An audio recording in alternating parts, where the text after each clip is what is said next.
About a week ago, two young women went out to party in Mamelodi. Like any person of their age, they went out to have fun with the hope that at the end of the day they're going to return home. They were 21 and 22 years old. But by morning, their bodies were found dumped on the streets of Mamelodi. And it was established that they'd been shot and dumped by the roadside. So it was a traumatic experience for the community. It was very much troubling for the township to find two young girls, two young women shot and killed and their bodies dumped by the roadside like animals. And immediately that shocked the community. The short community tried to digest what had happened. It had hit social media. In our days, things just go viral. Social media is where everything else goes. So it was already on social media. And the moment it hit social media, it went viral. The bigger question for every community, which is something that South Africans do all the time, was to ask themselves, what happened? So the what part was answered very early because it was established that the two young women had been shot. They were shot the night before and dumped on the street. So the what part was answered. So the next question that South Africans asked themselves was, why were they killed? Which is quite logical. If you're going to solve any crime or you're going to solve any situation, you must understand the why. So they asked themselves, why were they killed? But that's where the problem started. Because the moment people started asking themselves why, everybody wanted to appear to know why it happened. And in the pursuit of knowing the why, some people ended up really just coming out trying to project themselves as being holy, being better. And South Africans, because we are not really good at solving problems, we started pointing fingers. Some people started coming out and saying, the girls were not supposed to be there. The girls were not supposed to be dressed the way they were dressed. The girls were not supposed to be drinking whatever they were drinking. No one actually asked themselves, or no one came out and said, maybe they bought themselves the drinks. Who knows? Maybe they're trust fund babies. They were trust fund babies. Maybe they bought themselves the drinks. So many people came out and assumed, no, these people were drinking money that came from other men. And now you heard the other side of people who are saying, yeah, but these kids had every right to go out and party all the time. That's what they needed to do. And men must stop owning, killing girls, killing young girls, owning women, believing that they can project their power or lack of it on women by killing them. So you had a camp that said men were responsible for the girls being killed, and you had another camp that said, that's the white part, why were they killed? Oh, they chowed men's money, and that's what the men did. Men do that when they chow their money, when they bought drinks for you. People really just started speculating that, oh, men did this, a man did this because they chowed the money, oh, these girls are gold diggers, they were slave queens, they went out, and possibly both those sentiments might be correct and both those sentiments might be wrong. But the point that was being missed throughout the whole remorse, because social media was quite split.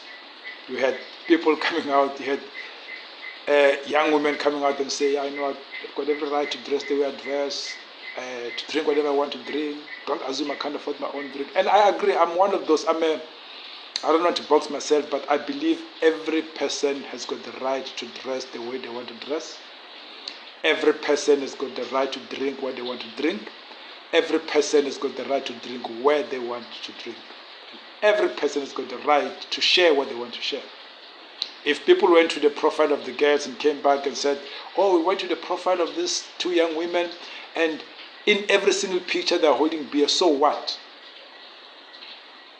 What if we're not in every single picture holding coffee with this caffeine, which is addictive? What if in every picture holding a cigarette? What if in every picture holding a Bible, which makes you moralistic, which is an opium? Which is a book used when they are feeding you opium, that's in the Bible, which is the same book that's used to take away people's land. What makes you believe what you are holding all the time, the Bible verses you post all the time, they make you a better person than somebody who's holding beer all the time? So every person has got the right to post what they want to post.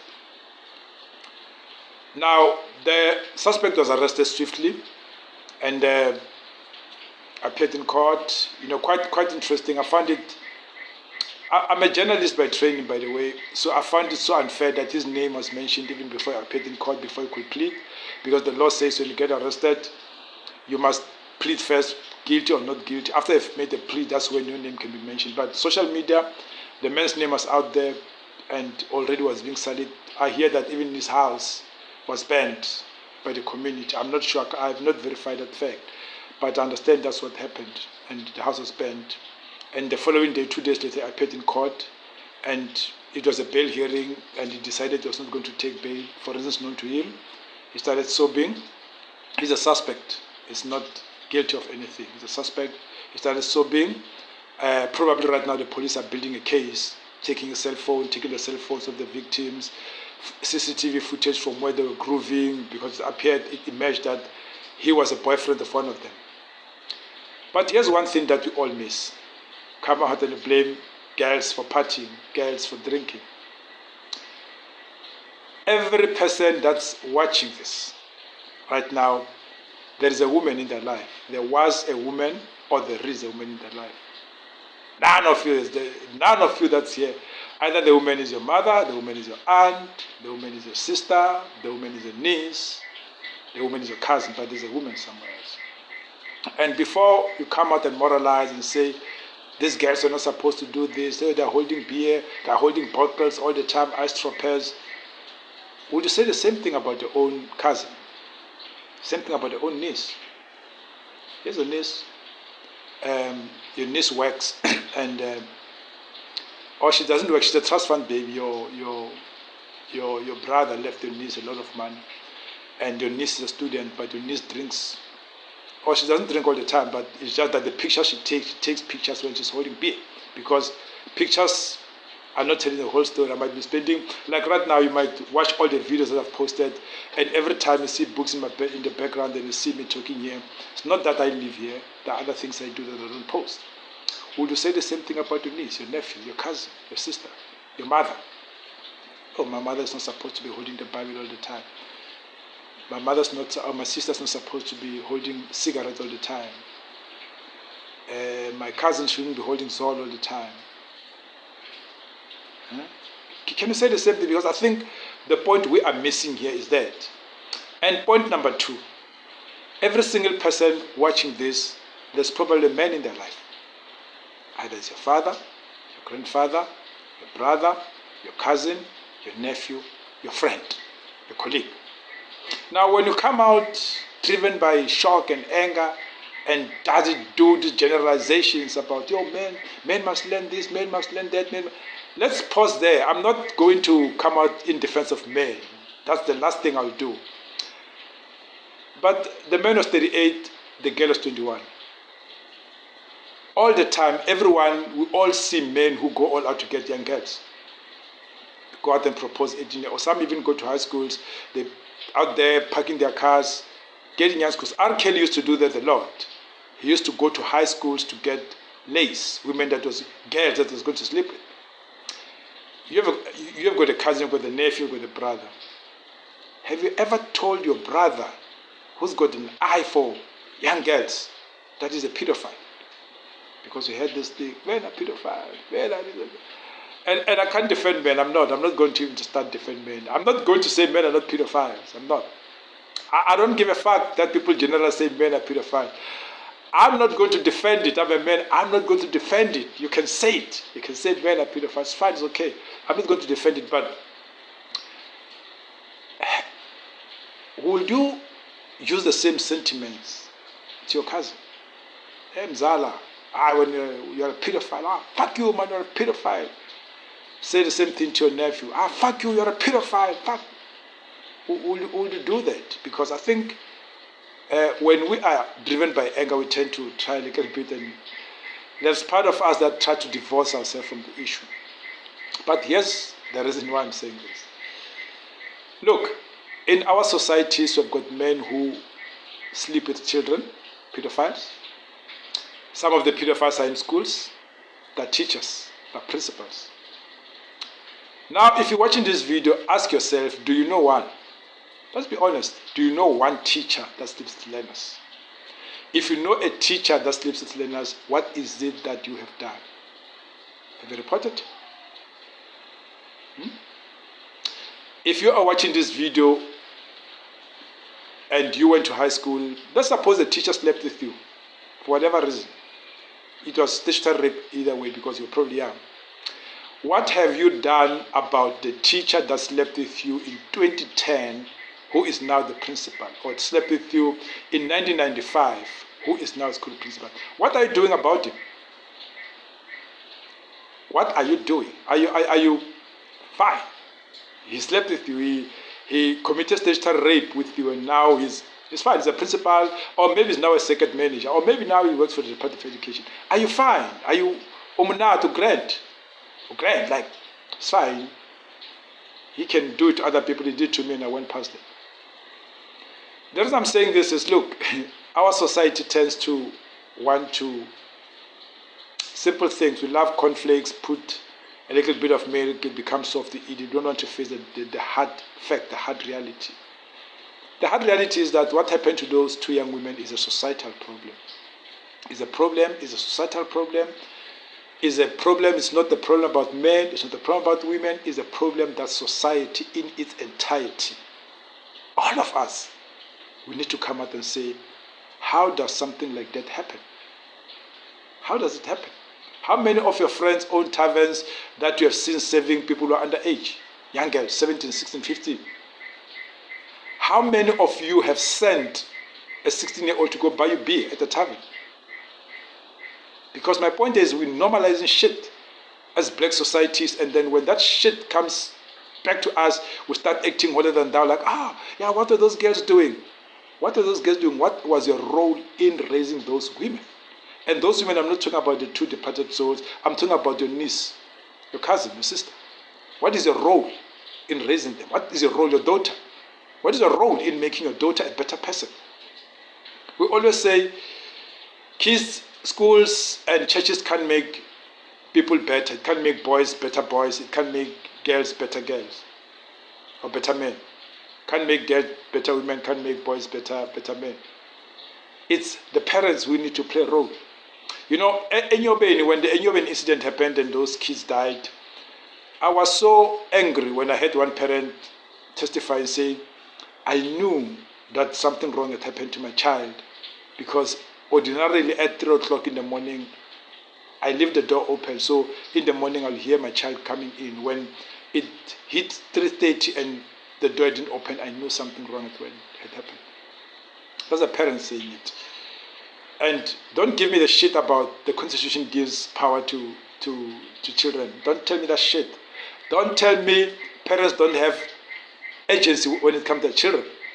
Don't tell me that. Don't even start to tell me I can't blame parents because government gives them power. Government gives nobody power over a child. It gives nobody. You have the power over your child. And I'm not saying parents are going to get it right all the time. We are not saying we're raising better kids. We are not saying that. Every family has got its own problems. We all are confronted with issues of upbringing, raising our own children, raising other people's children, because it's our responsibility to raise other people's children. If we want a society that need, raise your neighbor's daughter. Raise them well. If there's something to teach them how to be responsible. Teach them that people must stick to their lane. If you're a trust fund baby and you want to spend the money drinking beer, teach them that you can't live your whole life just drinking all the time. You can't. As a man, do it. As a woman, do it. Become the aunt. You can't do it. You can't drink all the time. You've got 2 million, 3 million that has been given to you. You can't drink it all the time. You can't. It's not sustainable. If they don't have a trust fund, if they are working that by drink their own money, tell them you're working, you're earning money, but you can't drink your money all the time. Can't do it. So my point is, as a society, let us go back to that thing of it takes a village to raise a child. It doesn't take a village should not be judging children. A village should be raising children. We need to confront this head on. People have got pedophile fathers, have got pedophile brothers, pedophile cousins, pedophile nephews,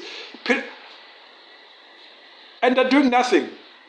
They're fine with it. And then tomorrow they come out and they blame young girls and say, yeah, these young girls, they want to chow 10,000 beer. How do you drink 10,000?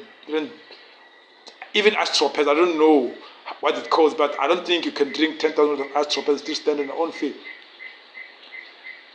Your cousin suffering low self-confidence. He's got confidence issues. He wants young girls. And because, at an intellectual level, he can't really have a conversation with people of his age or people of the same intellect. And when those young girls, those 16, 17, 18-year-olds, they get killed, you blame them. You say, no, these young girls want to chow people's money. Right now, we've got lots and lots of young girls who don't have fathers, who don't have a proper parenting, whereby their fathers are not playing their roles. And they want a father figure in their lives. And these men, these pedophiles, they take advantage of that. These young girls want somebody to tell them they're beautiful, want somebody to tell them they're bright, want somebody to ask them, what do you want to be when you grow up? To assist them, to say, oh, you want to be a police person, this is how you go about it. You want to be a soldier, this is how you go about it. They want those role models. They want a father who was never there. Fathering is not just about the money that somebody just puts there and say, no, fathering is about being there. You can be a father to girls around you, to young girls around you. You can become a better role model. And they won't end up, most likely, not that is granted, most likely they're not going to end up looking at other men, chasing men because they're looking for their fathers who are not there.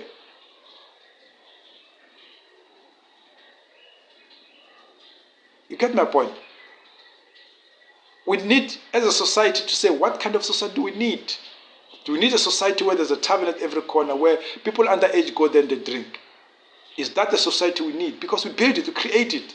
And then when two beautiful young women are murdered by whoever, because we're not sure yet, he's still a suspect, we come out and now women are trying to defend men, men are trying to defend. No, that's not how we are going to go about it.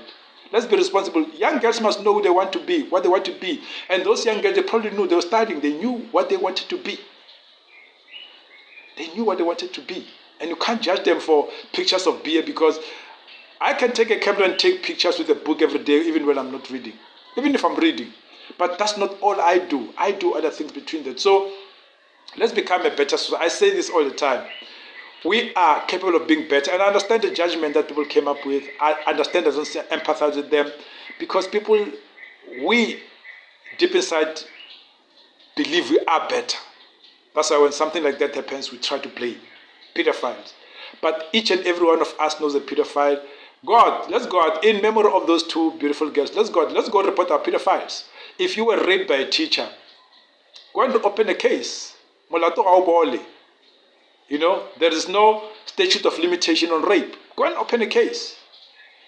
Now, he's a principal now. He raped you when you were 16, when you were 15. Go open a case.